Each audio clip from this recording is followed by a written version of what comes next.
Gendre idéal, premier de la classe, meilleur CV de la République, ministre modèle. Ça, c'était avant. Laurent Wauquiez, député de Haute-Loire, est notre invité. Il assume désormais des convictions qui hérissent parfois jusqu'à ses proches. Aujourd'hui, il était dans le cortège pour manifester contre le mariage pour tous quand la droite se cherche une ligne sur le sujet. Ce ne sera pas la première fois qu'il se démarque. Il fustige l'assistanat, cancer de la société, et ne se fait pas que des amis. Il sera interpellé d'ailleurs sur le sujet par Claude Veil du Nouvel Observateur. L'UMP en convalescence et naturellement la France en guerre au Mali. Voilà le programme. Bastien Hugues-Relera, vos remarques et vos commentaires, et sera attentif au contenu de l'émission. Le tout à suivre en direct sur france-tv-info.fr. Je suis quant à moi très heureuse de vous retrouver. C'est politique, c'est parti.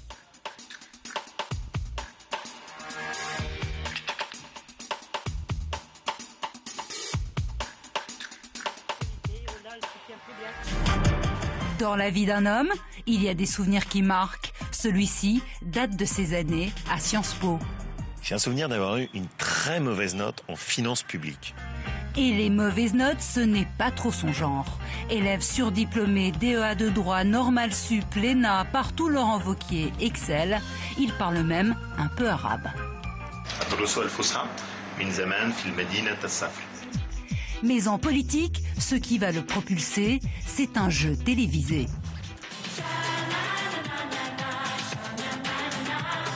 Jacques Barrot, le député centriste de Haute-Loire, a repéré le jeune Wauquiez. Il lui confie l'organisation d'Interville avant de le désigner à seulement 29 ans comme son remplaçant à l'Assemblée.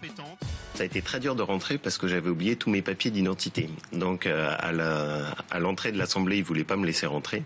Et puis ils avaient du mal à croire qu'un député puisse être aussi jeune.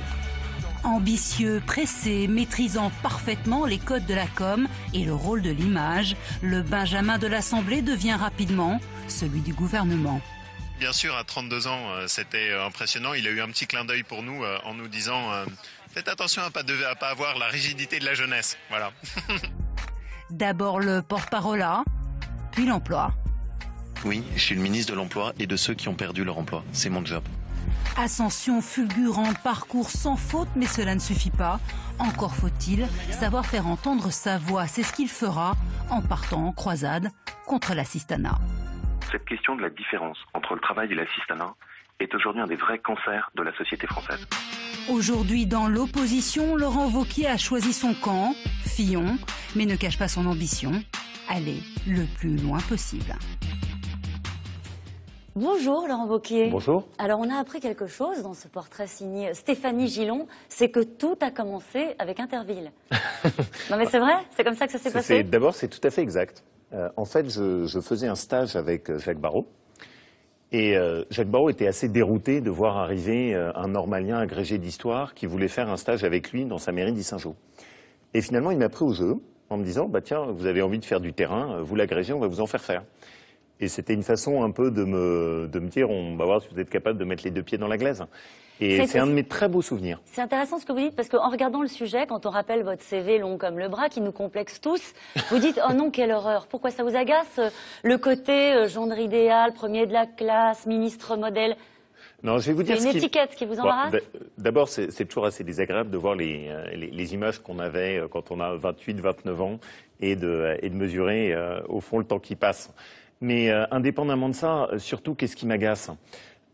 En France, on a vraiment un travers à résumer la personnalité de quelqu'un entre 20 et 25 ans uniquement par les diplômes qu'il a. Je suis très fier des diplômes que j'ai faits. Je me suis beaucoup battu pour, je me suis beaucoup investi et j'ai bénéficié de l'école de la République. Et j'ai tendance à penser aussi que c'est un vrai travers de la société française. Et voilà, j'espère que dans 10 ans, on ne continuera pas non plus à me rappeler mes diplômes. Ce qui compte, c'est ce qu'on fait.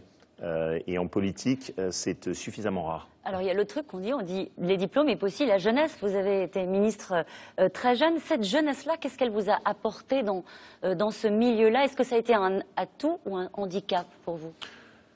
La jeunesse en politique, et surtout en France, c'est en général un handicap. Ça l'est toujours aujourd'hui?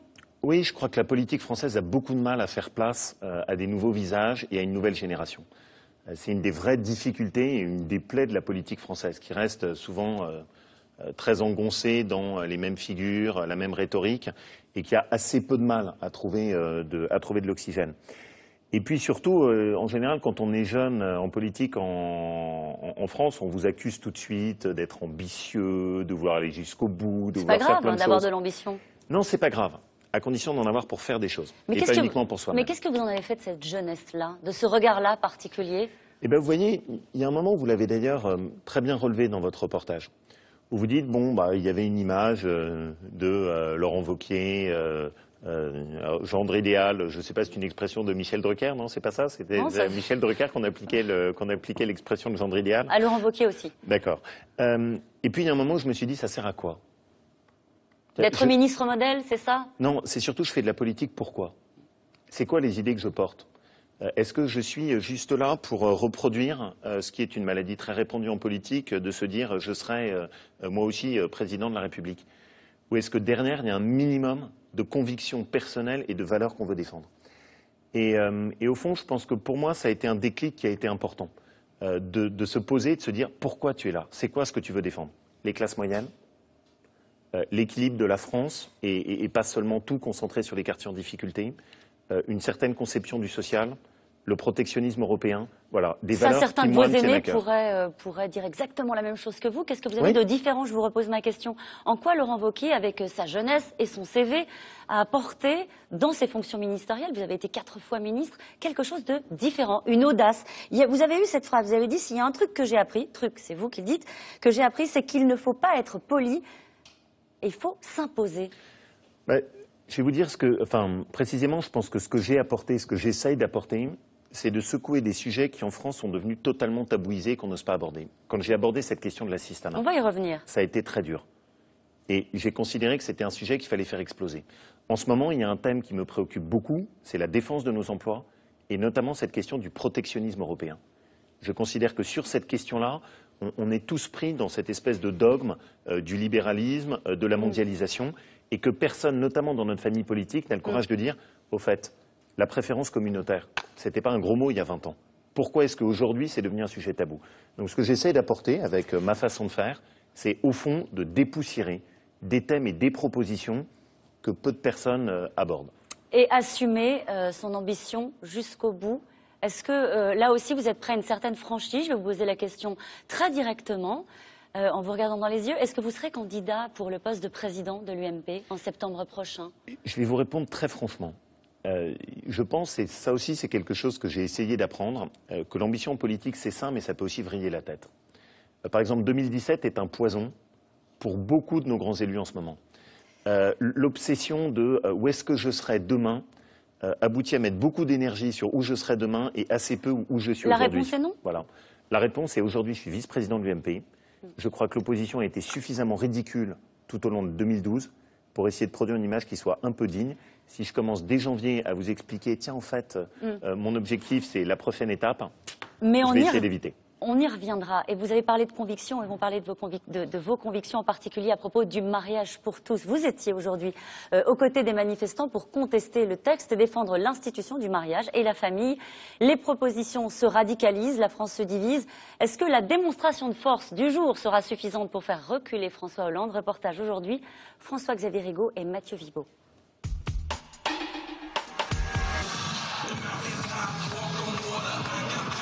Les opposants au mariage homosexuel défilent en ce moment dans les rues de Paris. Le 17 novembre dernier, lors de la première grande manifestation organisée dans la capitale, ils étaient plus de 100 000. T'es foutu, les familles sont dans la rue. Taubira, t'es foutu, les familles sont dans la rue. En attendant la participation officielle, des chiffres donnent la mesure de l'ampleur du mouvement. 10 000 bénévoles mobilisés, plus de 900 cars affrétés et 5 rames de TGV privatisées pour l'occasion. Bienvenue Marseille. Pour mobiliser les troupes, plus de 4 millions de tracts ont été distribués un peu partout en France. J'ai 44 ans, c'est la première fois que je descends dans la rue. Et j'estime qu'on touche au code civil. Et on ne touche pas au code civil sans demander l'avis des Français. Et les Français sont en partie ici aujourd'hui. On n'est pas que des gens intégristes et fermer les yeux et tout ce qui en suit. On est des gens tout à fait normaux, un couple tout à fait normal. Si l'Église n'a pas officiellement appelé à manifester, les catholiques sont très nombreux aujourd'hui dans les rues de Paris. L'Église s'est fortement mobilisée parce qu'elle est pour la défense de l'homme, de la famille, des enfants. Et donc c'est son rôle aussi, même dans la société, de défendre ses valeurs. Les réseaux catholiques ont fonctionné, oui. L'Église, un certain nombre d'évêques ont appelé à manifester. Plusieurs sont là aujourd'hui avec nous. Et c'est pas pour des raisons politiques, c'est pour défendre la famille et les enfants. Dans le cortège, justement, on trouve de nombreux hommes politiques de toutes les composantes de la droite. Il y aurait une centaine de parlementaires UMP. Aujourd'hui, les Français sont dans la rue et nous sommes à leur côté. Jean-François Copé, présent aujourd'hui, avait appelé les parlementaires et les militants UMP à se mobiliser. Un appel qui est loin d'avoir fait l'unanimité dans son camp. Pour ne citer que François Fillon, Luc Châtel, Bruno Le Maire, Nathalie Kosciusko-Morizet ou encore François Baroin ne sont pas dans le cortège aujourd'hui. C'est tout à fait légitime et normal que chacun, en fonction de ses convictions, soit là ou ne soit pas là. Moi, j'ai souhaité être là parce que je pense que c'est important. Dans le cortège, on spécule déjà sur une participation record. La plus grande manifestation en France sur un sujet de société avait rassemblé pas moins de 850 000 personnes. C'était en 1984 pour la défense de l'école privée. On va être plus d'1 million ici aujourd'hui. On est très contents d'être là, avec tout le Vaucluse. Ouais! Une démonstration de force peut-être vaine. Fort de sondages très favorables au mariage pour tous, la ministre de la Justice, Christine Taubira, a affirmé vendredi que quelle que soit l'ampleur du mouvement, le gouvernement maintiendrait son projet de loi. Le 27 janvier prochain, ce sera au tour des pro-mariage gay de battre le pavé parisien.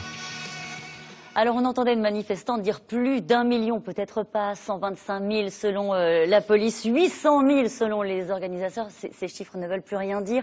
Mais est-ce que cette mobilisation sera suffisante selon vous pour faire reculer le gouvernement ?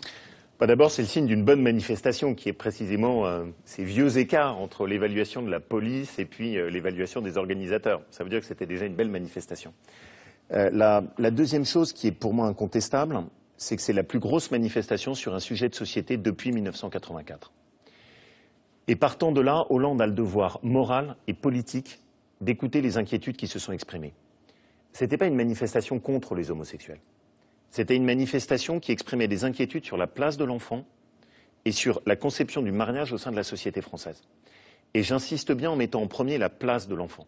Parce que ce sujet, c'est un peu ce qu'on a cherché à nous expliquer au début. On nous a dit, c'est juste le mariage pour les couples homosexuels. Non. On s'aperçoit très bien au fur et à mesure que le débat s'installe, que derrière, il y a des questions lourdes qui sont posées. La gestation pour autrui, la procréation médicalement assistée, la question des bébés éprouvettes, y compris des questions qui à terme vont se poser de est-ce qu'on peut louer le ventre d'une mère, quelles sont les limites éthiques qu'on pose. Aujourd'hui, il y avait vraiment cette expression profonde, simple, d'une inquiétude sur ce dans quoi on entre. Alors, vous, élu de droite, vous dites à François Hollande, président de la République, élu au suffrage universel, il faut céder face à la rue. Moi, élu de droite et du centre, je dis à François Hollande, vous devez écouter les inquiétudes qui se sont exprimées. Qu'est-ce que ça veut dire, écouter les inquiétudes? Comment est-ce que ça se traduit concrètement pour le président de la République? Vous savez, si je regarde ce qui s'est passé dans ce cortège aujourd'hui, j'y étais. D'abord, la première chose, c'est qu'il y avait un mélange de joie et de détermination. Chez moi, par exemple, en Haute-Loire, les gens sont partis à 3h, 4h du matin. Les gens qui étaient là, il n'y avait pas d'once d'homophobie. C'était des gens très divers. Il y avait des familles, il y avait des personnes âgées, il y avait des gens très modestes, des gens qui venaient d'horizons très divers. Et qu'est-ce qu'ils ont demandé? Ils ont au fond dit quelque chose de très simple. On touche à une institution lourde dans la société française, qui nous renvoie à des siècles de construction de la société. On ne va pas faire ça à la va-vite. On ne peut pas vous laisser passer juste parce que c'est un thème que vous avez mis au moment de l'élection présidentielle sur la table. Il y a eu un vote, les Français se sont prononcés, y compris sur cette proposition 31 du programme de François Hollande. Je connais cet argument. C'est l'argument du président de la République, en tout cas de son entourage. Je le trouve d'une mauvaise foi extraordinaire. Ça veut dire quoi? Ça veut dire que maintenant, tout ce qui va se passer pendant 5 ans, faut signer en bas à droite? Que les Français, en votant pour François Hollande, ont coché soigneusement toutes les cases de son programme? Il y a des gens qui ont voté pour lui uniquement pour la justice fiscale. Il y a des gens qui ont peut-être voté pour lui parce qu'ils trouvaient qu'il avait un meilleur sourire. Il y a des gens qui ont voté pour lui parce qu'ils avaient envie de changer. Ce que je suis sûr, c'est que tous les Français n'ont pas voté pour lui en disant on veut l'adoption pour les couples homosexuels et le mariage pour les homosexuels. Ça veut dire que vous considérez que les gens ils ont voté sans savoir. Les Français ont voté sans savoir. Ils n'ont pas voté pour les 60 propositions de François Hollande. Ce que je dis, c'est que l'argument consistant à nous dire vous avez voté pour François Hollande, circulez, il n'y a rien à voir, et donc vous n'avez pas à vous exprimer, maintenant silence, vous n'avez rien à dire, ça c'est inacceptable. Vous n'avez pas répondu à la question, comment il entend ce qui s'est passé aujourd'hui dans la rue? Qu'est-ce que ça veut dire concrètement? Il revient sur le texte, il fait un référendum, il donne du temps au débat. Pour moi, Quelle est la proposition que vous faites? Il y a deux choses. D'abord, la première, et la comparaison avec le débat qu'on avait eu sur la fin de vie, qui était un débat aussi très difficile, est intéressante. Prendre le temps de mettre les Français autour d'une table. En passant en force, il l'antagonise. En passant en force, il oppose les Français entre eux. Et à l'arrivée, je ne suis pas sûr que ça serve les revendications qui peuvent être légitimes des homosexuels. Donc prendre le temps de se poser autour de la table et d'essayer de voir comment est-ce qu'un consensus peut être trouvé. Je suis sûr que c'est possible. La deuxième chose, c'est qu'il est évident que sur un sujet aussi lourd, la parole doit être rendue aux Français. Vous l'avez évoqué. Et donc ce qu'il faut, c'est un référendum. 70% des Français demandent à être consultés. C'est suffisamment rare. Ils demandent à exprimer leur avis et leur opinion sur ce sujet. Qu'on leur donne la parole. C'est d'une certaine manière la meilleure façon de sortir de ce qui s'est passé aujourd'hui par le haut. On pourrait vous répondre qu'il y a un débat et qu'il y a même des élus pour ça, dont vous êtes, les députés, la représentation nationale. Il y a un travail en commission qui a lieu, qui a été ouvert au mois de septembre, dans lequel les députés peuvent aller débattre. Il y a le débat qui est prévu à l'Assemblée nationale. En quoi ça ne suffit pas? J'ajoute, pardonnez-moi avant que vous répondiez, que les chiffres ont été révisés à la hausse par la police. On parle de 340 000 militants maintenant selon les forces de police. On est passé de 125 000 à 340 000. C'est extraordinaire. Voilà la police Donc, qui évalue à 125 et qui fait x3 en 30 minutes. 340, on va voir au fil de l'émission si ça augmente. Il y a un débat qui est organisé à l'Assemblée nationale, auquel vous allez participer à l'Assemblée nationale. Pourquoi ça ne suffit pas de débattre à l'Assemblée? Parce que moi je suis élu, je suis député. Je crois à la légitimité de la représentation nationale. Mais je crois aussi à certains moments à ses limites. On est sur un sujet qui est essentiel. Ce qu'on fera impactera sur la durée notre conception de la société française. Qu'à un moment les Français soient consultés sur des sujets aussi importants, c'est précisément pour ça que les référendums sont faits. Alors, la garde des Sceaux, Christiane Taubira, dit que la consultation dont vous parlez, ce référendum, serait jugé inconstitutionnel. Est-ce qu'on peut réellement organiser un référendum sur ce sujet, selon vous? Je vais vous dire, il y a un moment où les tartuffes, ça suffit. Vous parlez de qui, là? De Christiane Taubira? Je Taubira parle de Christiane Taubira et des socialistes. Vous reprenez la plateforme faite par les socialistes pour la présidentielle. Qu'est-ce qui était mis dedans? Il était mis, il faudra qu'on puisse consulter les Français de façon plus ouverte, plus facile, notamment sur les sujets de société. Et voilà, la même Christiane Taubira qui maintenant nous explique que non, surtout pas, c'est inconstitutionnel et on veut surtout rien y faire. La réalité, c'est quoi? La Constitution permet de consulter les Français sur des sujets qui sont relatifs à la politique sociale. La définition du mariage et de l'adoption impacte la politique sociale.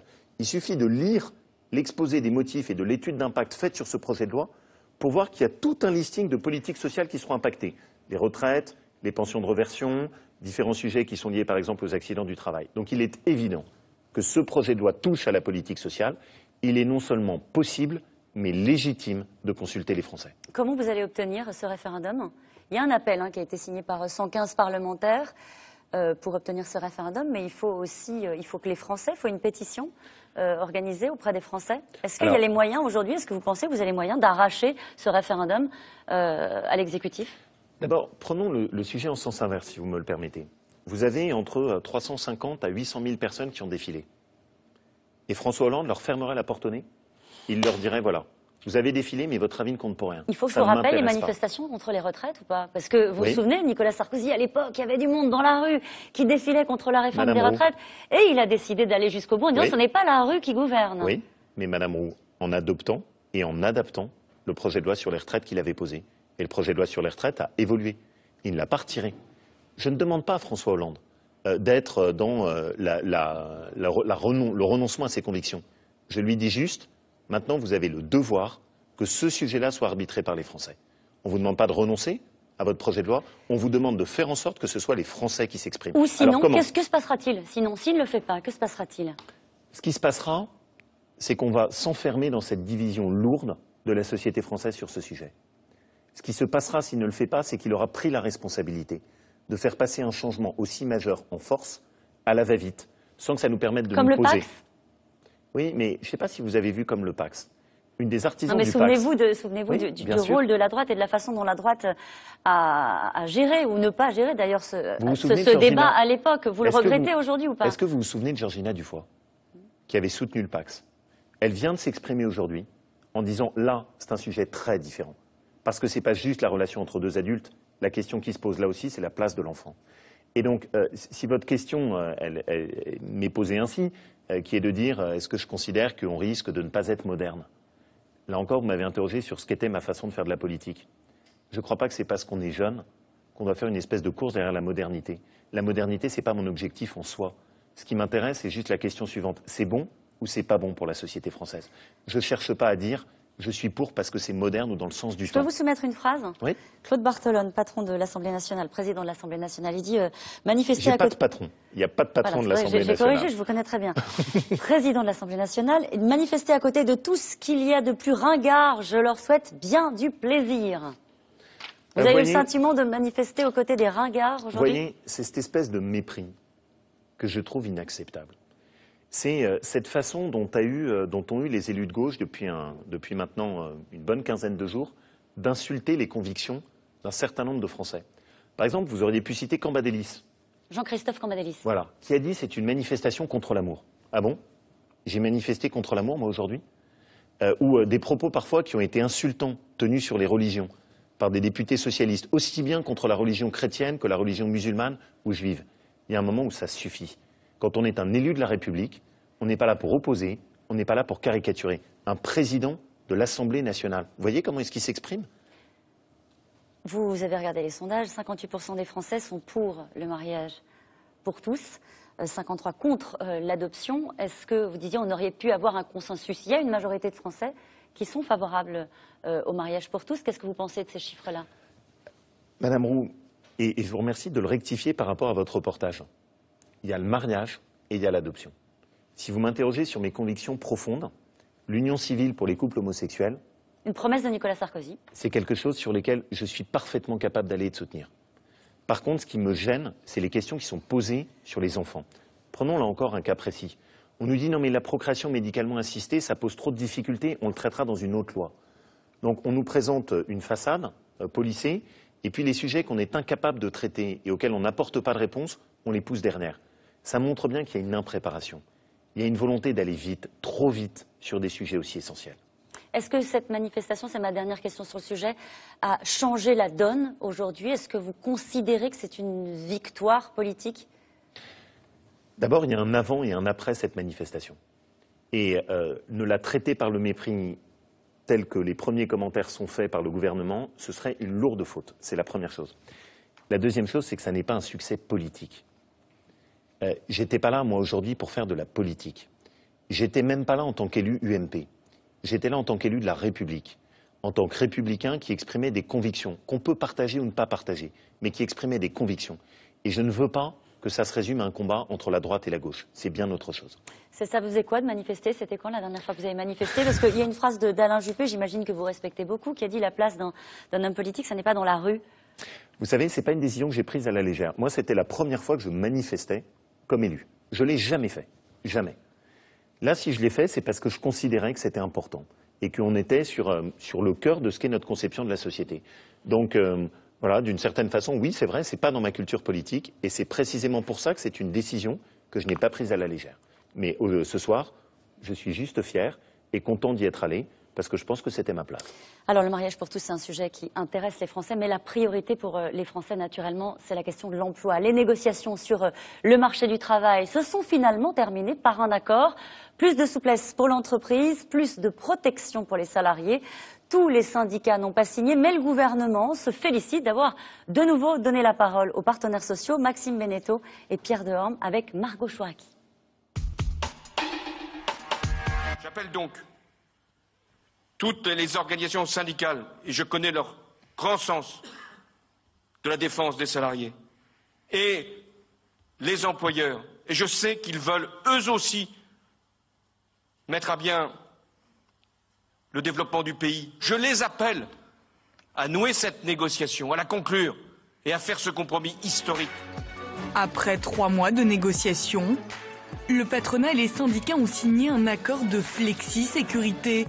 C'est une première depuis l'échec de la négociation de 1984 sur la flexibilité. La méthode de François Hollande est validée et le dialogue social consacré.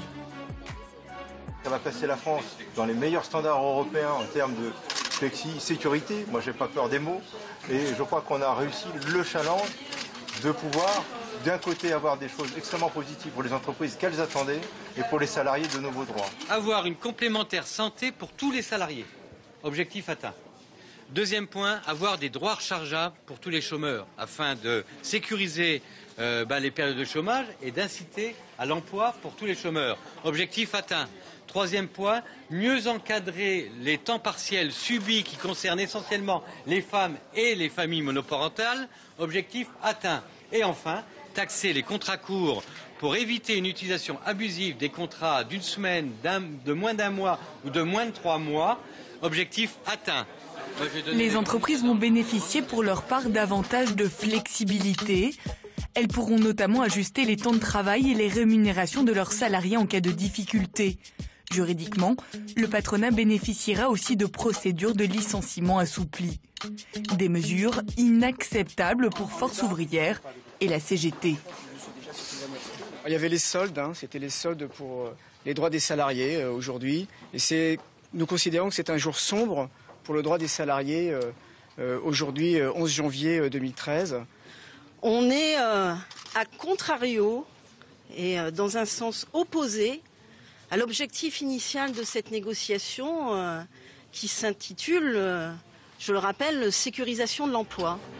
Force ouvrière et la CGT contestent donc le compromis, mais avec le soutien de la CFDT et de 2 syndicats minoritaires, la CFTC et la CFCGC, l'accord a pu être trouvé. Pour les salariés, on ne peut pas rester en refusant tout. La citadelle assiégée, elle n'a jamais tenu. Ceux qui refusent tout, ils sont restés au 19e siècle. Ils sont tout sourire. Voilà les nouveaux protagonistes de la démocratie sociale tant voulue par le président. Merci. L'accord bientôt transcrit en loi devrait être voté d'ici la fin mai. Alors, le président de la République avait parlé d'accord historique. Est-ce que les partenaires sociaux sont arrivés à un accord historique, selon vous? Ouais, d'abord, il suffit maintenant d'écouter les commentaires. Que ce soit le ministre Sapin, que ce soit les partenaires sociaux, personne ne parle d'accord historique. Donc, c'est incontestablement pas la grande... Comment est-ce que vous le qualifiez, cet accord? C'est un bon accord. Voilà. Ça veut dire que c'est pas un mauvais accord, ça veut dire que c'est pas un excellent accord. C'est un accord qui fait avancer les choses, c'est pas un accord qui résout tout, loin s'en faut. Moi, je fais d'abord partie de ceux qui se félicitent toujours quand il y a des accords entre les partenaires sociaux. Là encore, c'est peut-être pas dans la culture politique forcément de ma famille, mais je pense... En particulier celle du président, de Nicolas Sarkozy. Ça, c'est vraiment une caricature qui a été faite. Parce que, si je puis me permettre, notamment au début de son mandat, il a beaucoup misé sur la négociation avec les partenaires sociaux. Et à la fin de son mandat, il n'a pas tapé sur les corps intermédiaires, rappelez-moi. Oui, mais parce qu'effectivement, les choses s'étaient tendues. Et que sur des sujets où on attendait un petit peu plus de mouvements et de réformes, on n'a pas réussi à les avoir. Mais je me souviens, quand j'étais ministre de l'Emploi, on a signé un accord sur le chômage qui avait été signé par tous les partenaires sociaux. Donc moi, je crois à ça. Je crois à la culture de la négociation. Et je pense que d'ailleurs, si notre pays veut devenir moins conflictuel, il faut faire plus d'accords et de négociations avec les partenaires sociaux, comme en Allemagne. Maintenant, je regarde cet accord. D'abord, la première chose, tout le monde ne l'a pas signé. C'est pas très bon signe. Parce que ça veut dire qu'ensuite, sur le terrain, il ne sera pas défendu par tout le monde. CGT et FO. Ni FO ni la CGT l'ont signé. Ce sont des syndicats très importants. Est-ce que ça fragilise cet accord, le fait qu'il n'ait pas signé? C'est incontestablement un point faible. C'est incontestablement un talon d'Achille. Et notamment, ce qui est souvent le curseur. Et la CGT, c'est rare que la CGT signe des accords. Il l'avait fait sur la formation professionnelle. S'agissant de FO, il arrive à FO de participer. Donc que FO ne participe pas est un signe. C'est un signe de défiance par rapport à cet accord. La deuxième chose, c'est que moi j'adore tout ce que sont les grands sujets techno, mais il y a un moment où il faut revenir juste à un point précis. Pour un demandeur d'emploi, pour quelqu'un qui cherche un job, pour un ouvrier de la Haute-Loire qui cherche à retrouver un emploi après avoir été licencié, qu'est-ce qui dans cet accord l'aide? Très peu de choses.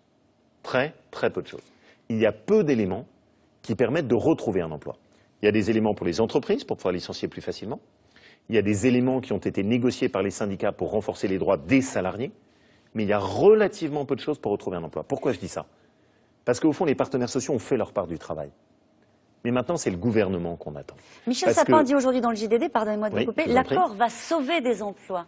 Le licenciement ne sera plus la variable d'ajustement pour les entreprises. Ça vous fait déjà sourire? Oui, ça me fait sourire parce que ça répond très exactement à la question que je posais. La question, c'est pas juste sauver des emplois, c'est aussi permettre d'en retrouver. C'est un bon accord parce qu'il va permettre effectivement de sauver en partie des emplois. Mais ça n'est pas un excellent accord parce que je ne vois aucun élément qui permet à des gens qui perdent leur emploi d'en retrouver un. Et pourquoi? Je veux aller jusqu'au bout de ce raisonnement. Chacun son travail. Les partenaires sociaux ont fait le leur. Mais le gouvernement, pour l'instant, sur le front de l'emploi, ne fait pas son job. Il a repoussé la quasi-totalité des décisions devant lui. Le pacte de compétitivité, ça ne sera applicable qu'en 2014. Le contrat de génération, dont on nous rabat les oreilles depuis 6 mois, on n'a même pas commencé la discussion à l'Assemblée nationale. La seule chose qu'on a pour l'instant sur le front de l'emploi, c'est le traitement social du chômage avec les contrats publics. C'est tout. Et donc, ce que je reproche lourdement à ce gouvernement, c'est qu'il a péché par attentisme. Ils ont sous-estimé quand ils sont arrivés la crise. Et ils ont sous-estimé son impact sur l'emploi.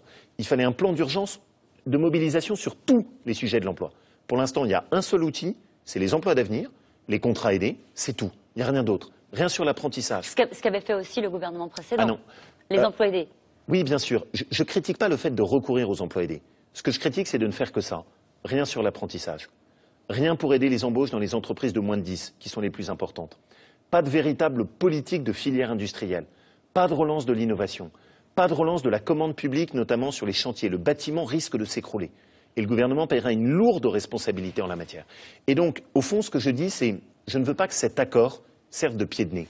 Je ne veux pas qu'il serve de postiche permettant de camoufler les lacunes profondes de la politique de l'emploi du gouvernement. Mais est-ce que vous iriez jusqu'à dire que cet accord-là, on rappelle quand même que les accords de compétitivité qu'avait voulu Nicolas Sarkozy, c'était assez proche, hein, c'était pour mettre aussi de la flexibilité, pour mettre plus de souplesse dans l'entreprise. Il n'y aura aucune incidence sur le marché du travail, il n'y aura aucune libération d'une certaine manière du marché du travail grâce à cet accord-là qui pourrait justement peser sur les chiffres du chômage, redonner de l'oxygène. Si ça peut aider.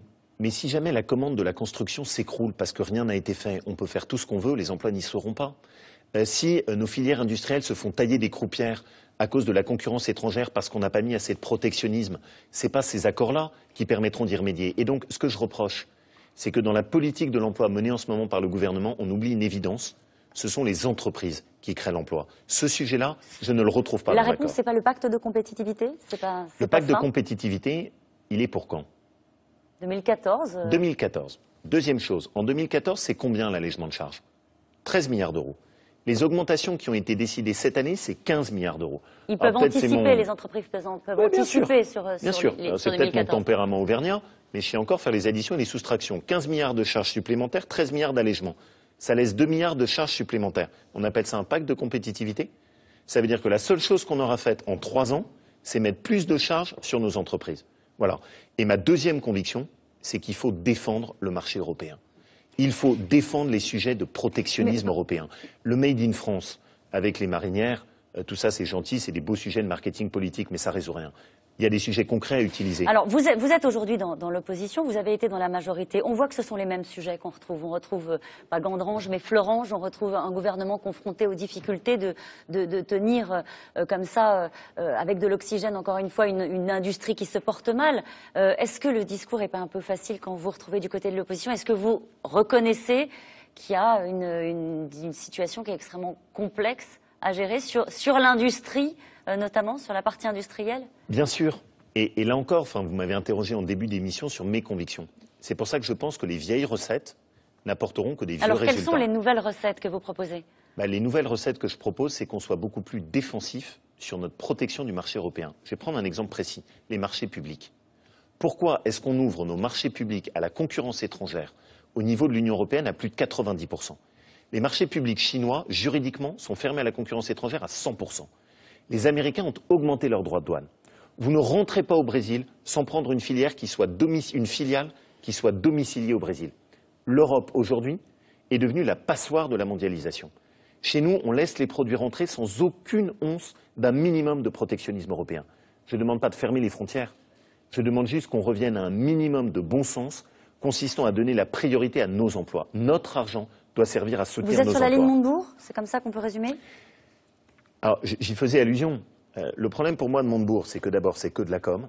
C'est-à-dire que ce qui m'intéresse, c'est pas d'avoir un ministre qui pose en marinière, c'est d'avoir un ministre qui fasse bouger les dossiers. Pour l'instant, j'ai rien vu. Et la deuxième chose, c'est que cette approche, évidemment, doit être faite au niveau européen. Et par exemple, pousser un principe simple, les Américains ont augmenté leurs droits de douane. Ça signifie qu'on a le droit d'augmenter nos droits de douane. Quand on met des contrôles sur les produits, il vaut peut-être mieux les mettre dans les containers qui arrivent dans les ports plutôt que sur nos PME qui sont sur notre territoire. Laurent Wauquiez, est-ce que vous pensez qu'il y a unanimité dans votre parti politique sur cette ligne-là en particulier? Non. Voilà. Alors comment on fait? Mais j'ai envie de Vous dire, y allez tout seul j'ai envie de dire, c'est sabre au clair? J'ai envie de dire, c'est un petit peu comme ce qui s'était passé sur l'assistanat. Quand j'ai posé ce problème de l'assistanat sur la table, au début, il n'y avait pas forcément un soutien et un consensus. Et puis, progressivement, les gens réfléchissent. Et quand on a le courage de secouer un peu la poussière, je pense que ça fait avancer. Et donc, oui, je veux faire avancer notre réflexion sur le protectionnisme, notamment parce que je crois que ce qu'on est en train de faire de l'Europe n'est pas conforme à ce qui était la volonté des pères fondateurs. La volonté des pères fondateurs, c'était une Europe plus forte, capable de se protéger et de défendre ses entreprises. Ce qu'on est en train de faire, c'est une passoire libérale dans laquelle on finit par n'être plus capable de faire la différence entre des entreprises chinoises et des entreprises européennes. On y revient toujours, hein. C'est toujours la faute de l'Europe à un moment ou à un autre. Hein. Non. Là, c'est la solution, l'Europe. Là, c'est la solution. Ce que je vous dis, et ce pourquoi je plaide, c'est un protectionnisme européen. Je n'ai pas parlé de protectionnisme national. Je crois que l'Europe peut être la solution. Mais on peut être européen et avoir le courage de dire que tout ce qui se passe à Bruxelles n'est pas forcément bon. Alors, faire bouger les lignes, justement. Votre combat politique est marqué par une phrase avec laquelle vous ne vous êtes pas fait que des amis. Vous avez comparé l'assistanat au cancer de notre société et vous vous posez en défenseur des classes moyennes. Avant d'en reparler avec vous, un point précis et animé sur les aides sociales en France avec Julien Goetz. L'aide sociale en France. Aide au logement, allocation familiale, couverture maladie universelle, la CMU. Le système social français propose un certain nombre de dispositifs pour les personnes en difficulté. Il y a également les minima sociaux, une série d'aides s'adressant aux plus démunis. La plus connue est le RSA. Créé en 2009 pour remplacer le RMI, ce revenu de solidarité active est versé aujourd'hui à 2 millions de Français. Ce sont majoritairement des personnes sans aucun revenu ou bien des travailleurs disposant d'un emploi très faiblement rémunéré. Cet ensemble d'aides est parfois critiqué. Leur potentiel cumul donnerait droit à un revenu équivalent, voire supérieur au SMIC, mais sans travailler. Regardons les chiffres. Le montant du RSA est modeste, 484 € pour une personne seule, à peine plus d'un tiers du SMIC, 1 000 € pour un couple avec 2 enfants. Alors certes, il est possible de bénéficier du RSA et d'une aide au logement ou d'allocation familiale, mais pour chaque aide ajoutée au RSA, une somme forfaitaire en est déduite. Prenons l'aide au logement. Un couple qui en bénéficie et qui est allocataire du RSA verra son allocation mensuelle réduite de plus de 15%. Tombant ainsi à 609 €, auxquels s'ajouteront 359 € d'aide au logement, soit un total de 968 €. À équivalent, un couple avec un seul revenu au niveau du SMIC, bénéficiant également d'une aide sur le même type de logement, arrivera à un total mensuel de 1 271 €, soit un tiers de plus que le couple au RSA, 300 €. Et c'est le même principe pour les autres aides. Celles du retour à l'emploi, par exemple, sont considérées comme des revenus et font donc également chuter le niveau mensuel du RSA. Schématiquement, quand les revenus d'un bénéficiaire augmentent de 100 €, son RSA baisse de 38. Ces différents dispositifs visent donc surtout les plus démunis qui, loin de se reposer sur le système, cherchent souvent activement une solution pour sortir de l'ornière. Pour preuve, 68% de ceux qui ont droit au RSA n'en font pas la demande. Et parmi eux, 36% affirment vouloir s'en sortir autrement. Alors pour vous interroger sur le sujet, Claude Veil, directeur de la rédaction du Nouvel Observateur. Bonjour Claude. Bonjour Laurent Wauquiez.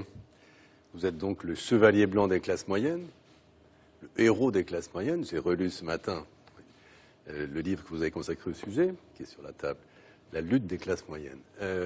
J'ai lu ce livre que je trouve, je l'avais lu quand il est sorti l'an dernier, en 2011, pardon, que je trouve intéressant parce qu'il pointe des vrais problèmes, notamment le sentiment de déclassement des classes moyennes, qui n'est pas qu'un sentiment, le risque réel de déclassement des classes moyennes. Et je dois dire que l'impression globale à la lecture est plus mitigée et que, je vais être un tout petit peu désagréable, ce livre me paraît... Le contraire m'aurait étonné. Non, mais on se connaît assez pour savoir qu'on s'exprime franchement.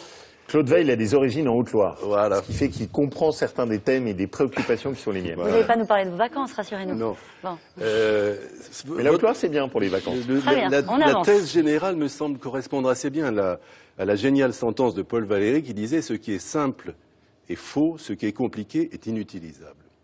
Je m'explique. Votre diagnostic porte sur une classe moyenne que vous chiffrez, vous dites, c'est les gens qui gagnent entre 1 500 et 5 000 € par mois. Il y a un petit problème, c'est qu'entre 1 500 et 5 000 € par mois, c'est 75% des ménages. 75% des ménages. Donc, C'est un concept politiquement attrape-tout, mais c'est un concept sociologiquement faux. D'ailleurs, la plupart des spécialistes des classes moyennes ont contesté votre analyse. Pourquoi? Parce que si vous prenez 75% des classes moyennes, vous gommez tout. Vous gommez les conflits, les différences d'intérêts réels qui peuvent exister entre différentes catégories de population. Vous mettez dans le même sac tout le monde. Les urbains et les ruraux, les demandeurs d'emploi et les actifs, les salariés du privé et les salariés du public, les classes sociales en ascendance et les classes sociales en descendance. Vous faites un immense paquet avec ça qui est politiquement performant, mais qui nie les mécanismes inégalitaires qui sont à l'œuvre dans la société française. Alors, si je peux me permettre de répondre. D'abord, il y a quelque chose, pardonnez-moi, j'ai l'habitude d'être franc, qui m'exaspère dans l'approche française. C'est que quand on défend les classes moyennes, c'est nécessairement en France pour des mauvaises raisons. Que par contre, quand on défend le RSA, c'est toujours pour des bonnes raisons. Et qu'en France, s'occuper des classes moyennes, on est tout de suite suspect. On est tout de suite suspect d'avoir de mauvaises intentions ou des arrière-pensées politiques. Pourquoi est-ce que je m'occupe des classes moyennes? Je m'occupe des classes moyennes parce qu'il y a une réalité, et vous avez vous-même corrigé. Ce n'est pas un sentiment de déclassement, c'est une réalité de déclassement. Qu'est-ce qui s'est passé au cours des 20 dernières années en France? Les plus riches se sont considérablement enrichis en profitant de la mondialisation. Trop parfois, au-delà de ce que sont les limites du bon sens et de l'équilibre. De l'autre côté, on a renforcé de façon très importante notre système de solidarité pour les plus démunis. Parfois avec raison, parfois en allant jusque dans l'assistanat. Et ceux qui, au milieu, sont les seuls à avoir vu leur part dans leur richesse nationale régresser en proportion, ce sont les classes moyennes. En proportion, les classes moyennes bénéficient d'une part plus faible de la richesse nationale aujourd'hui qu'il y a 20 ans. Ça veut dire quoi en concret? Parce que moi, j'aime quand c'est un peu concret. Ça veut dire que, par exemple, construire sa maison à Yssingeaux, c'est devenu plus dur aujourd'hui qu'il y a 20 ans. Ça veut dire que financer les études de ses enfants, quand on doit les envoyer à Lyon, à Paris ou à Marseille, c'est devenu plus dur aujourd'hui pour les classes moyennes qu'il y a 20 ans. Ça veut dire que l'espoir que mes enfants auront un meilleur job que moi, qui appartient à la classe moyenne, a reculé en France. Alors on prend à qui pour donner à qui? Alors on prend à qui pour donner à qui? D'abord, la première chose, c'est qu'il faut de temps en temps avoir des dispositifs en France qui ne s'arrêtent pas toujours aux portes des classes moyennes. Je vais prendre là encore des exemples précis. J'ai été ministre de l'enseignement supérieur. La première chose pour laquelle je me suis battu, c'est d'essayer d'augmenter les seuils de bourse, pour faire en sorte qu'on prenne mieux en compte la réalité des classes moyennes dans ces seuils de bourse. Ah non, mais ça c'est la solution, mais du coup il y a la question des finances publiques. Oui, là. Non, parce que précisément, vous avez un catalogue de mesures certaines sont très intéressantes, j'en disconviens pas, mais qui sont en effet coûteuses, puisque en gros, votre projet politique, c'est de baisser la pression fiscale sur les classes moyennes, je rappelle 75% des ménages, et remonter les seuils, notamment pour les prestations soumises à conditions de ressources. Donc, tout ça coûte. Alors, comment est-ce que vous faites concrètement, étant donné que nous sommes dans un budget contraint et que, comme vous le savez, tous les comptes sociaux sont dans le rouge, comment est-ce qu'on fait? On augmente la pression fiscale sur les hauts revenus, au risque d'aggraver l'exode fiscal, ou bien est-ce qu'on baisse les prestations sur les catégories les plus démunies? Alors, je vais répondre très précisément. Mais d'abord, je voudrais commencer par avoir encore une fois une illustration de la façon dont on condamne au silence les classes moyennes. Depuis 15 jours, on a été dans l'hystérie sur Depardieu. Depardieu soumis à la pression fiscale, les plus hauts revenus qui quittent la France. Et il y en a d'autres qui viennent de se prendre un des plus gros chocs fiscaux des 10 dernières années dont on ne parle absolument pas, les classes moyennes. Vous prenez encore ce week-end, c'est extraordinaire. Je ne sais pas si vous avez vu, mais on s'apprête à augmenter le tarif du TER, qui impacte fortement les classes moyennes de 2,5%, je crois. On s'apprête à baisser le taux de rémunération du livret A, qui est l'épargne populaire des classes moyennes, dans la plus grande indifférence et le plus grand silence. C'est un mécanisme semi-automatique, vous le savez. Semi-automatique, qui laisse une marge de choix. Et donc, qu'est-ce que ça signifie? Ça signifie qu'en France, il y a ces 75% qui sont au milieu et qu'on oublie. Vous avez raison de dire qu'il y a des gens très différents. Il y a des gens qui habitent en Haute-Loire, il y a des gens qui sont à Paris. Il y a des gens qui ont un emploi dans le secteur public, il y en a qui sont dans le secteur privé. Eh bien, moi, ma conviction, c'est qu'ils ont beaucoup plus en commun. Et qu'à force précisément d'être allés chercher dans les petits détails, on ne leur donne plus la parole. Alors comment on fait? Oui, on peut s'indigner à un moment. Il y a juste la question des finances publiques. Alors Stéphanie Gillon rappelait tout à l'heure, vous avez eu une très mauvaise note en finances publiques. Enfin, c'est vous qui le disiez. Hein, c'est pas si grave. Il y a 60... Cet extrait était d'ailleurs assez ridicule. C'était dans le sujet de présentation qui vous était consacré. 60 milliards à trouver sur 5 ans. Comment on fait pour à la fois garantir des amortisseurs sociaux pour ceux qui en ont le plus besoin et pour garantir, alors je ne sais pas comment est-ce que vous pourriez appeler ça, des amortisseurs sociaux aussi pour les classes moyennes? Je pense qu'il faut qu'on soit un peu créatif et que précisément on aille chercher des nouvelles idées. Prenons un exemple précis, celui des étudiants. C'est difficile aujourd'hui pour une famille de financer des études, notamment des études longues, pour ses enfants. Notre système de bourse, quoi qu'on fasse, n'arrivera pas à couvrir totalement les classes moyennes. Mais il y a une alternative. Mettons en place un système de financement qui soit ce que j'appelle des chèques ascenseurs social, où on permet à des étudiants de bénéficier d'un prêt, qui soit un prêt à des conditions très avantageuses, qui est garanti par l'État, dans lequel il permet d'assurer le volant de financement pendant la durée des études. Il n'y aura pas de remboursement qui soit fait par les étudiants une fois qu'ils ont fini leurs études, avant qu'ils aient un job en CDI et avant qu'ils aient acquis un emploi au-delà d'un certain seuil de revenus. Qu'est-ce que ça va permettre? Ça va faire en sorte que ceux qui auront fait de bonnes études, qui trouveront des bons emplois rémunérateurs, qui auront pu avoir leurs études financées par ce dispositif, rembourseront plus vite. C'est un peu comme aux États-Unis ou pas? Non, c'est un système qui, par exemple, existe dans certains pays où il a été expérimenté. Je pense la Suède, je pense l'Allemagne, je pense aussi en Angleterre, où il existe.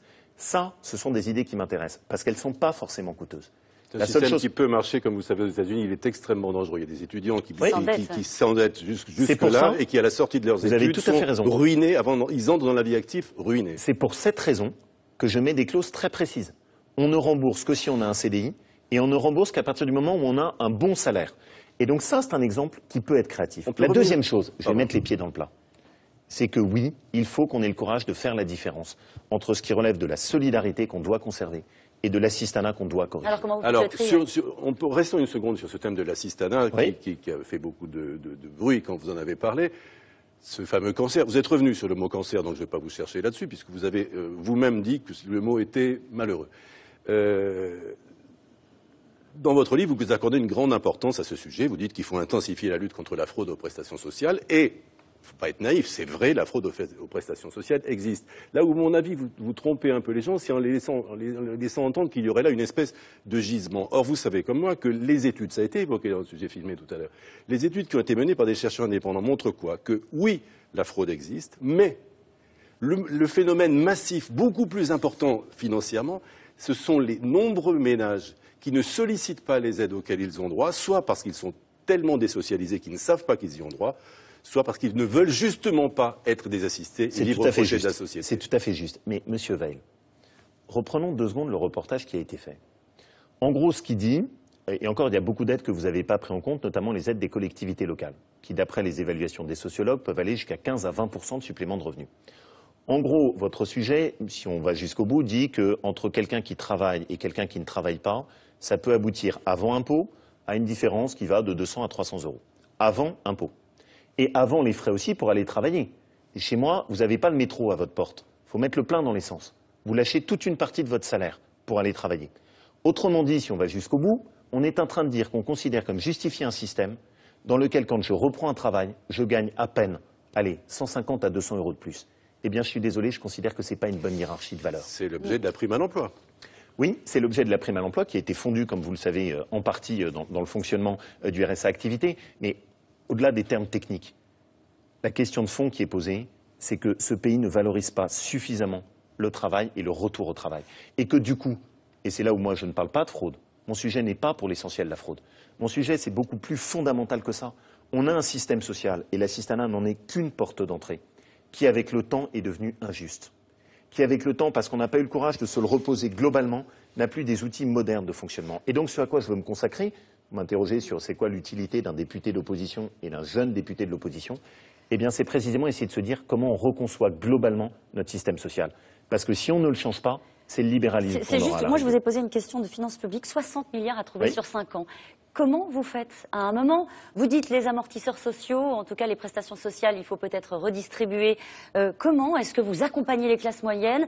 Et à un moment, qui paye? Pardonnez-moi de vous reposer la question. Alors, d'abord, il y a une autre question que qui paye. C'est comment on économise.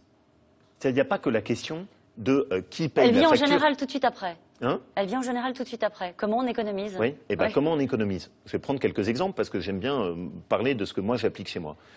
J'ai récupéré une collectivité locale, une mairie, qui était surendettée, dans laquelle on augmentait de façon récurrente les impôts, notamment sur les classes moyennes. On a essayé de fonctionner différemment. On s'est rassemblé avec les communes qui sont autour. On a essayé de mettre nos services en commun. On a essayé de faire des politiques d'achat commun. On a réussi à dégager des marges d'économie considérables.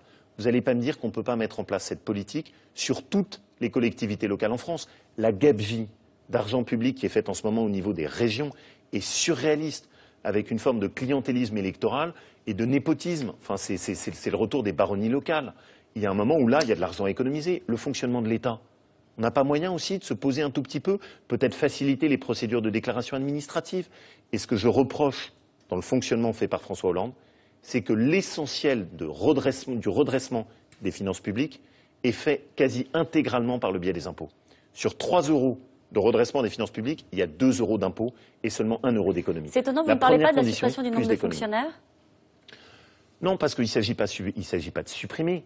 Il s'agit d'essayer d'essayer au fur et à mesure d'avoir un petit peu... Non, mais parce que c'est comme ça qu'on nous a expliqué, pardonnez-moi de vous couper, les économies dans les 5 années précédentes. On nous a dit c'est la RGPP, la Revue Générale des Politiques Publiques, un fonctionnaire sur 2, etc. C'est une recette qui a fait son temps. Vous considérez qu'elle n'était pas efficace? Non, pas du tout. Il faut changer votre fusil d'épaule sur le sujet? Mais je pense que, au-delà du côté RGPP ou ce genre de choses, que c'est juste un effort quand vous gérez de la dépense publique et des organismes publics. Il faut toujours essayer de voir comment est-ce qu'on peut fonctionner différemment et s'améliorer. Mais je reviens aussi sur le cœur de mon sujet, c'est qu'indépendamment de ça, je crois qu'on sera obligé de faire le bilan dans notre système social de ce qu'on peut encore se payer, de ce qui est indispensable en termes de solidarité et de ce qu'on ne peut plus. Je vais prendre là encore un exemple précis. Très vite. La CMU. Je pense que de permettre l'accès aux soins sans que ça coûte aucun euro n'est pas responsable. Et que ça aboutit à un système qui est déresponsabilisant. Vous en parlez sur le terrain aux médecins. Couverture maladie universelle, on va préciser. Vous en parlez aux pharmaciens. Vous en parlez à un certain nombre d'acteurs médicaux. Tout le monde vous dira que ça aboutit à un système qui est déresponsabilisant. Je pense que là, juste mettre un tout petit forfait, qui soit même 50 centimes, 1 euro, qui permettent juste de se responsabiliser en disant attention, c'est de l'argent public. Pensez-vous responsabiliser les gens en leur demandant de payer 50 centimes? Je pense que oui, quand quelque chose est gratuit, ça n'a pas de valeur. Et je pense que c'est important qu'on prenne tous conscience que c'est le fruit de notre solidarité nationale et que si on n'y veille pas, c'est tout notre système de protection sociale. Est-ce que vous iriez jusqu'à mettre sous condition de ressources, par exemple, puisqu'il faut faire des économies, les allocations familiales? Est-ce que c'est normal que ceux qui... D'ailleurs, il n'y a pas de limite. Mais... Tout le monde touche à droit aux allocations familiales. Est-ce que vous iriez jusque-là, très vite? Madame Roux, moi je ne regarde pas que là. Je regarde aussi sur les plus hauts revenus. Par exemple, je plaide pour un système. Il est surréaliste qu'en France, on accepte que les gens s'exilent en Belgique et en Suisse et continuent à vivre quasiment 6 mois de l'année en France. Si jamais on ne veut plus payer ses impôts en France, ça veut dire qu'on a rompu le lien avec son pays. Je propose un système beaucoup plus simple qui permettrait de lutter contre cet exil fiscal. Si vous avez décidé de vous expatrier fiscalement, vous n'avez le droit de résider dans votre pays que 3 mois. Je pense que ça permettra aussi de faire revenir à la raison certains, parce que je ne suis pas sûr que l'air de Moscou soit tellement mieux que celui de l'air de la Haute-Loire. Merci Claude Veil d'avoir été avec nous aujourd'hui. La France est en guerre contre le terrorisme, a déclaré ce matin le ministre de la Défense. Les troupes françaises sont engagées en première ligne depuis vendredi au Mali. Cet après-midi, François Hollande a convoqué un nouveau conseil de défense. Explication de Lise Barcellini. La France en première ligne. Depuis vendredi, des centaines de soldats français se déploient au Mali. Eux arrivent du Tchad, d'autres viennent de Côte d'Ivoire. Ils doivent rejoindre les forces spéciales déjà engagées sur le terrain. Dans un premier temps, notre mission, c'est d'aller sur Bamako et d'arriver les premiers de façon à répondre concrètement à l'appel du président malien. Mirage 2000, avions de chasse et hélicoptères français. Depuis 3 jours, Paris procure un appui aérien à l'armée malienne. Objectif, tout faire pour que la ville de Mopti, un verrou stratégique, ne tombe aux mains des groupes islamistes qui tiennent déjà le nord du Mali. En quelques heures, la France s'est donc lancée dans une opération militaire de grande envergure. François Hollande n'hésite pas à endosser le costume de chef de guerre. Notre mission n'est pas achevée.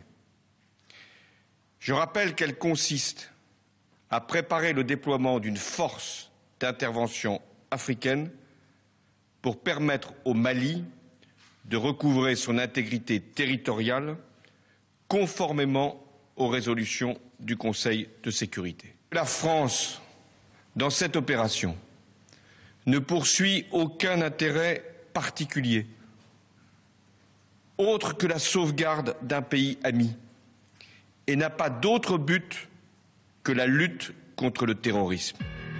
Cette guerre contre le terrorisme, la France déclare la livrer au Mali, mais aussi en Somalie.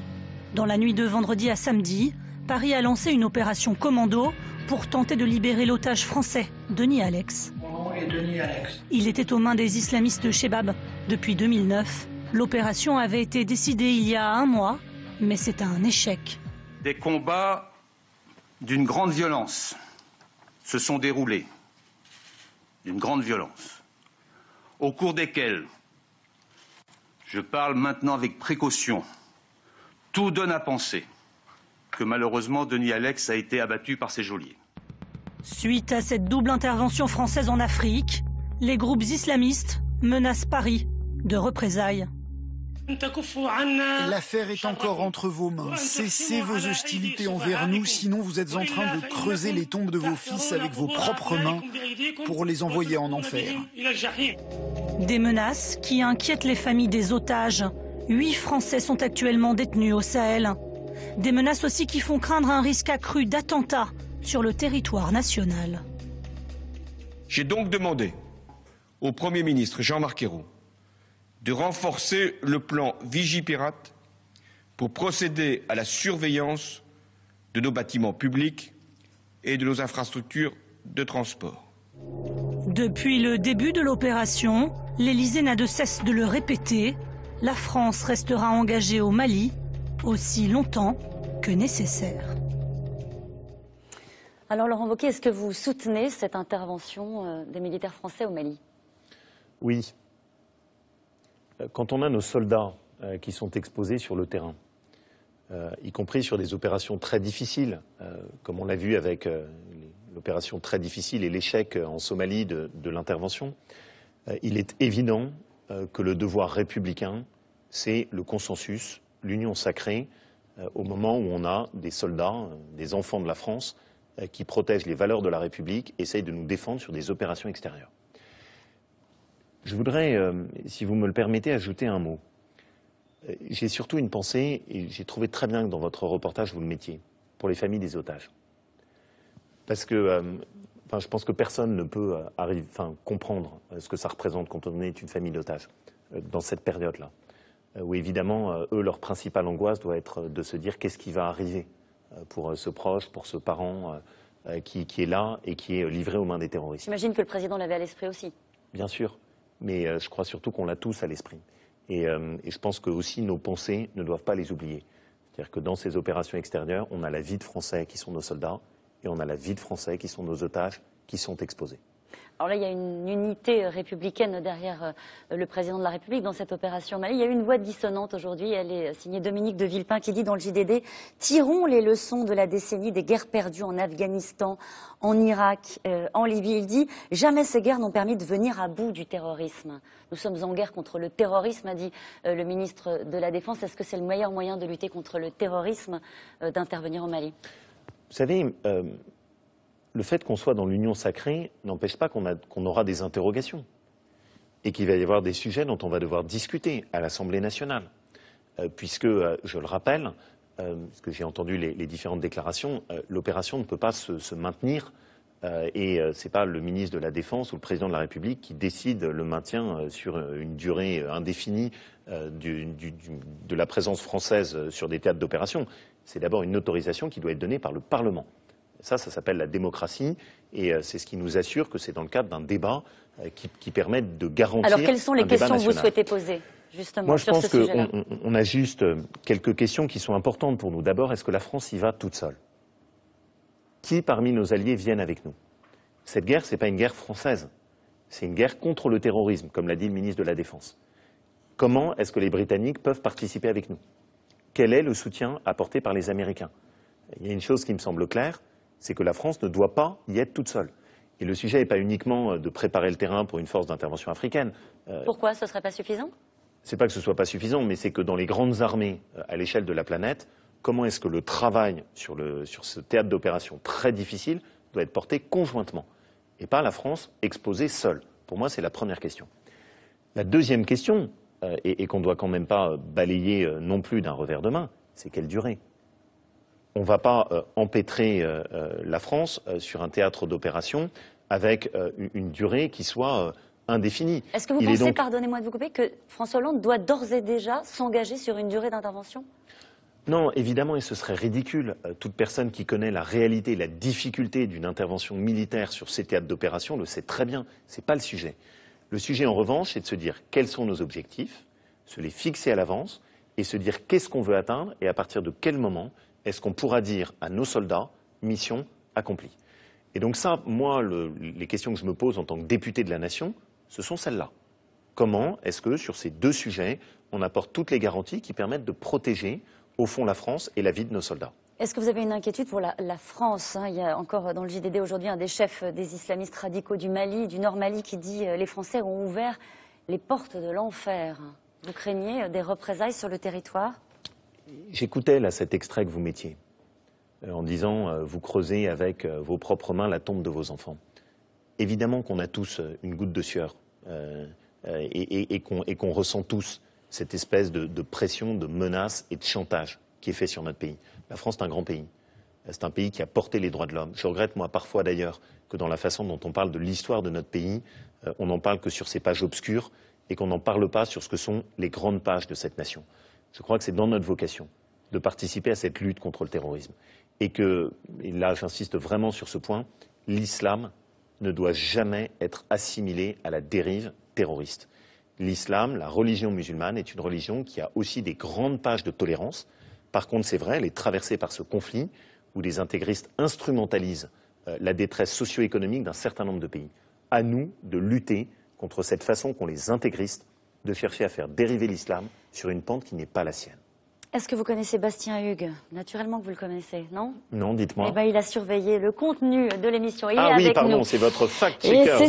C'est ça. Il a suivi le personnage l'émission redoutable. avec attention et il relaie aussi les réactions des internautes. Et je crois qu'ils ont beaucoup tweeté, notamment sur la question du mariage pour tous. Oui, exactement. Bonjour Laurent Wauquiez. Alors au sujet de ce mariage pour tous, vous avez répété votre volonté qu'un référendum soit organisé. C'est une proposition populaire, vous l'avez rappelé. Mais Christiane Taubira, et là pour le coup Caroline l'a rappelé, a souligné cette semaine que la Constitution ne le permettait pas. Vous avez répondu, les tartuffes, ça suffit, en évoquant la garde des Sceaux et les socialistes. Le problème, c'est que cette semaine, la plupart des constitutionnalistes, et pas des moindres, Didier Mauss ou Guy Carcassonne par exemple, ont donné raison à Christiane Taubira sur ce point. La raison, elle est simple. Selon l'article 11 de notre Constitution, un référendum ne peut porter que sur l'organisation des pouvoirs publics, sur des réformes relatives à la politique économique, sociale ou environnementale de la nation. Vous avez assuré tout à l'heure que le mariage touchait à la politique sociale. Or, les constitutionnalistes sont formels sur ce point. Il ne s'agit pas d'une question sociale, mais d'une question sociétale. Alors, la question, est-ce que eux aussi sont des tartuffes? Alors, il se trouve que je suis vaguement juriste, parce que c'est ma formation, et que j'ai été membre du Conseil d'État. Donc ce sont des sujets que je connais bien. Le Conseil constitutionnel ne s'est jamais exprimé sur cette question. Donc après, on a des avis d'experts qui peuvent donner leur opinion personnelle. Il n'y a pas de jurisprudence. La deuxième chose, c'est que moi, j'ai regardé l'étude d'impact qui est faite sur ce projet de loi. Il y a incontestablement, et toute l'étude d'impact le liste, un impact sur la politique sociale.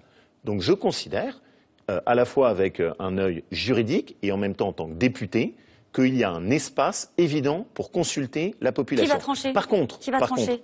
Par contre, permettez-moi de le dire aussi, oui, c'est vrai, et vous avez raison de le souligner, que les sujets sociétaux ne sont pas dans la liste. Et c'est là où je dis halte aux tartuffes.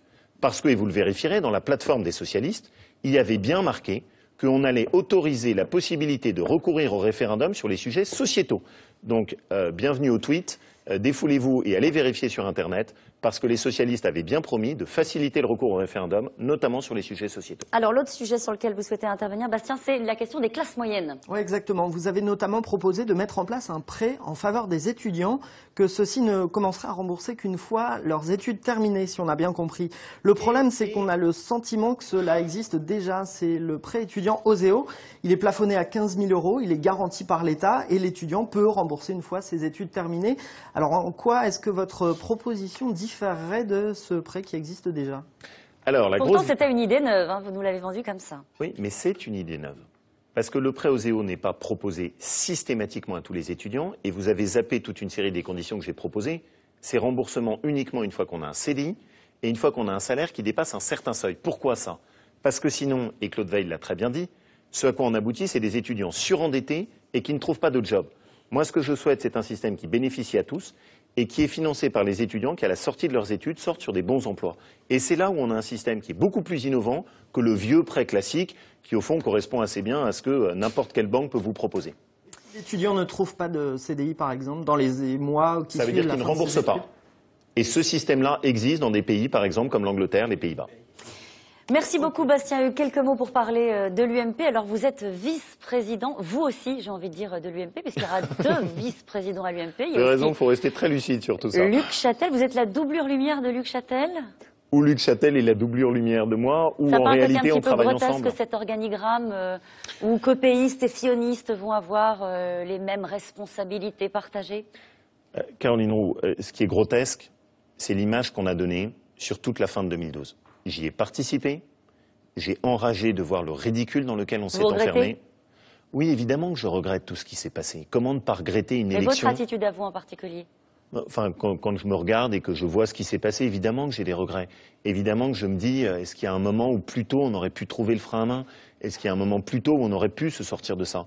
Et ce que je regrette aussi, c'est une élection qui s'est déroulée dans des conditions aussi apocalyptiques et où on a donné, au fond, parfois j'ai envie de dire, on avait honte. Mais vous en êtes où aujourd'hui? C'est un parti uni, c'est un parti... Comment est-ce que vous qualifieriez l'état dans lequel se trouve aujourd'hui l'UMP? C'est un parti qui doit recicatriser ses blessures.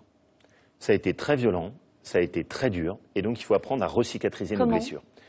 Comment? Moi j'ai une conviction, c'est précisément en se positionnant pas sur les petits égos. On met tout ça au placard. Plus d'ambition, terminé. Ça c'est utopique, vous savez très bien que ça reviendra. On essaye juste de se donner une parenthèse, précisément pour recicatriser ses blessures. Tout le monde laisse ses arrière-pensées derrière. On se concentre pendant les mois qui sont devant nous sur un travail de fond. Et ce que je propose, c'est qu'on fasse des états généraux de l'opposition, où on liste les sujets qu'on considère comme étant inacceptables dans ce que fait en ce moment le gouvernement, mais où on s'astreint aussi à lister les propositions que nous, on met en face. Et aussi, où on est capable de se dire qu'est-ce qu'on a réussi au cours des 5 ans, et dont on est fier, et qu'est-ce qu'on n'a pas réussi à faire. Au fond, un effort minimum d'hygiène intellectuelle, consistant à se dire où on en est. Le monde a changé autour de nous. On ne peut pas continuer à défendre les mêmes vieilles idées que celles d'il y a 15 ans. Il y a la mondialisation qui est passée par là, il y a la crise qui est passée par là, il y a les risques de déclassement pour les classes moyennes. Et donc on a des questions à se poser pour renouveler notre façon d'aborder la politique. D'où cette proposition de maintenant on arrête toutes les petites questions politiciennes, organigrammes et tout ça, et on se reconcentre sur les sujets de fond. Et quand est-ce qu'on organise la prochaine élection au mois de septembre du président de l'UMP? D'ailleurs, est-ce qu'il faut vraiment un nouveau président à l'UMP? Est-ce qu'il faut vraiment repartir dans un scrutin? Bon, là, ça a été assez clair. Donc, vu que de cette élection, objectivement, il n'y a pas d'autre légitimité qui peut sortir que celle de l'impératif de travailler ensemble, on a besoin d'une élection en septembre, mais qui soit organisée dans des conditions saines et qui nous permettent de tirer les leçons de tout ce qui s'est passé. Donc on va avoir, vous lui avez fait référence à lui, des personnalités comme Alain Juppé, comme Jean-Pierre Raffarin, comme François Fillon, comme Jean-François Copé, qui vont s'occuper de ce sujet, qui mettront en place des statuts qui nous permettront de tirer les conséquences de ce drame qu'on a vécu, et j'espère de ressortir par le haut. Le gros avantage quand vous avez touché le fond de la piscine, c'est que normalement, ce n'est pas possible d'aller tellement plus bas. Est-ce qu'il y a un président aujourd'hui à l'UMP? Oui, il y a un président. Légitime? Je l'ai dit, pour moi, de cette élection, la seule véritable légitimité qui sort, c'est l'impératif pour nous tous de travailler ensemble. Voilà. Et donc, le seul impératif pour nous, c'est de travailler ensemble. Je le ferai avec Jean-François Copé, je le ferai avec Luc Châtel, je le ferai avec Michel Tabarot. Il se trouve que j'ai appris à aimer le travail en équipe, et donc je vais essayer de l'appliquer et être un facteur d'apaisement. Ça veut dire que vous ne reviendrez pas sur votre ambition, notamment de vous présenter au poste de président de l'UMP en septembre prochain? Ça veut dire que si là vous j'ai essayé en début d'émission, soir... j'essaye en terminant l'émission. Et après m'avoir torturé et sur le début et sur la fin, que je n'ai aucune intention de vous annoncer des choses où c'est ma petite personne et mon petit nombril qui seraient en cause. Allez, une petite photo. On commence avec une belle photo. Tiens, regardez. Est-ce que, voilà, l'île Maurice et la ministre de la Culture, Aurélie Philippe-Hété. Il y a une polémique parce qu'elle est partie en vacances. Comme vous le savez, et que François Hollande avait passé des consignes, pas partir trop loin de Paris pendant les vacances. Est-ce que c'est le genre de polémique que vous alimentez, ou est-ce que vous dites, écoutez, les ministres ont le droit de partir en vacances, ça n'est pas un sujet? Bon, les ministres ont le droit de partir en vacances, mais qu'en même temps, il y a un minimum de retenue. Dans une période où le gouvernement a demandé quasiment 20 milliards d'euros d'impôts en plus aux Français, c'est pas un impératif juridique. Là, pour le coup, Mme Taubira sera contente, c'est pas dans la Constitution. C'est peut-être juste un minimum d'éthique personnelle. Merci beaucoup, Laurent Wauquiez, d'avoir été notre invité. C'est la fin de l'émission. Merci à vous de votre fidélité. Tout de suite, vous retrouvez votre magazine. On n'est pas que des cobayes. À la semaine prochaine. Bonne soirée sur France 5.